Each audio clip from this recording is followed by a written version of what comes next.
여러분 안녕하세요. 프라임팀입니다. 모든 창업이 마찬가지겠지만 고시원 창업은 더더욱 어렵습니다. 많이 공부하면 할수록 또 물건을 많이 보면 볼수록 어려워지는 게 맞아요. 특히 요즘 코로나19 사태로 많은 자영업자분들의 폐업률이 높아짐으로써 마지막 자금이라고 상담하시는 분들 많으신데요.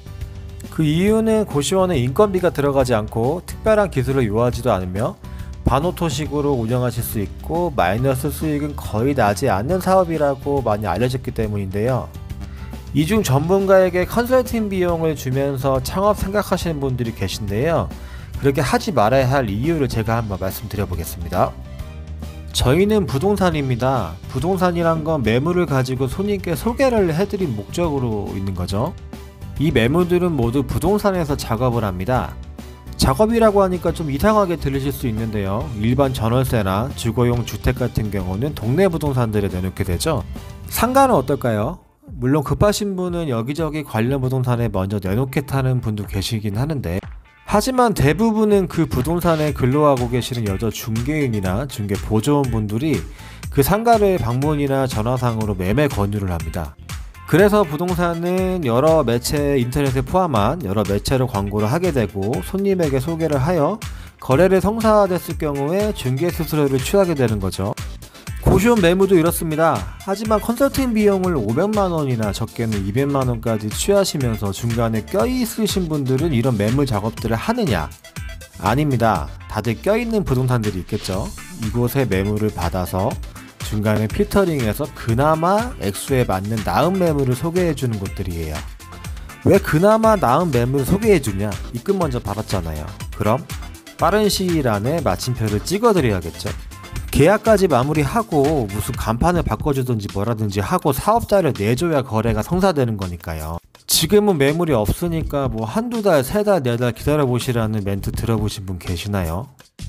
매물 작업이란 중요해요. 고시원이라는 거는 단순 숫자, 즉 보증금이나 권리금, 임대료 반개수처럼 눈에 보이는 것만 중요한 게 아니라 직접 답사를 하며 그 상권을 둘러보고 지금 현 상황과 예전의 상황, 또 원장의 성향을 중개인이 느끼면서 달라지는 게 매물입니다. 많이 다릅니다. 직접 가서 보면. 직접 매물을 뽑고 방문하면 원장님과 미팅한 이 과정들을 생략한 채 오로지 맞춤 컨설팅 한다는 시간을 줄여드린다는 그 과정이 여러분은 맞다고 보시나요?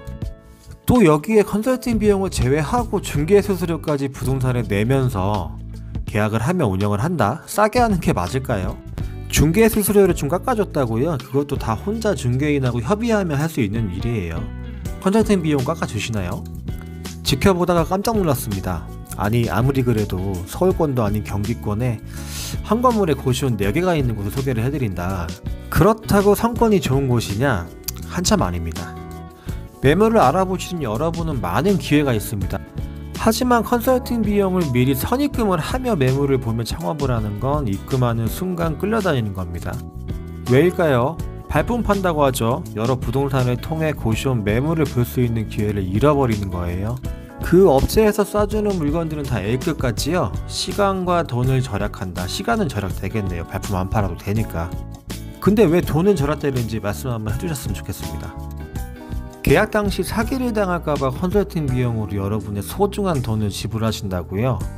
그건 판단에 맡기겠습니다. 앞으로 1년이나 2년 후를 바라봤을 때 그게 과연 그분들이 주장하는 황금 매물이었는지 알게 되실 거예요. 내가 조사하고 내가 공부하고 내가 판단해서 시작해서 노력을 하고 운영하는 게 사업이라고 생각합니다. 비용을 지불하면서 그걸 삼자에게 맡긴다면 왜 사업을 시작하는지 모르겠네요. 제가 전에 한번 콘텐츠에 한번 언급한 적이 있어요. 모든 상가든 중고차든 유통업체든 중간 단계가 많아질수록 비싸게 살 수밖에 없습니다. 중간에 발을 담그는 업체가 많을수록 그만큼 중간에 마진을 빼먹는 곳이 많아요. 고시원은 지금 현재 상황만 뚜렷이 알고 진입하면 괜찮습니다.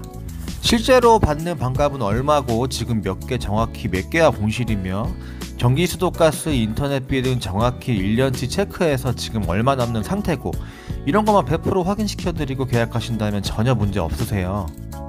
다들 공실 3개에 반값 뻥튀기로 막 매출을 늘려서 계약하시니까 잔금 후 한숨만 쉬시다가 의욕 상실해서 포기하시는 분들이 많으시거든요.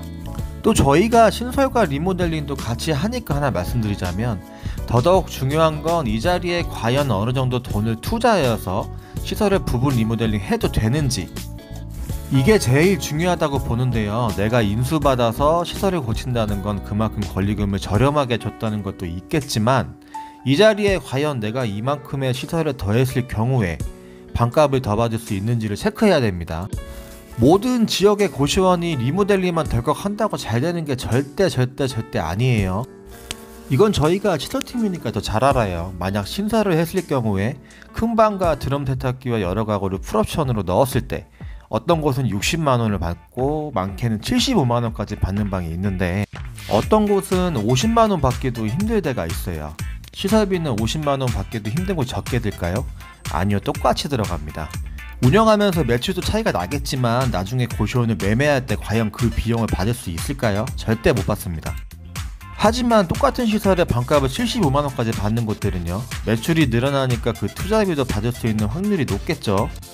이겁니다. 단순히 내가 리모델링을 해서 지금 들어가는 돈들이 내가 나갈 때 받을 수 있겠지라고 생각하시면 큰 오산이에요. 하나만 더 얘기할게요.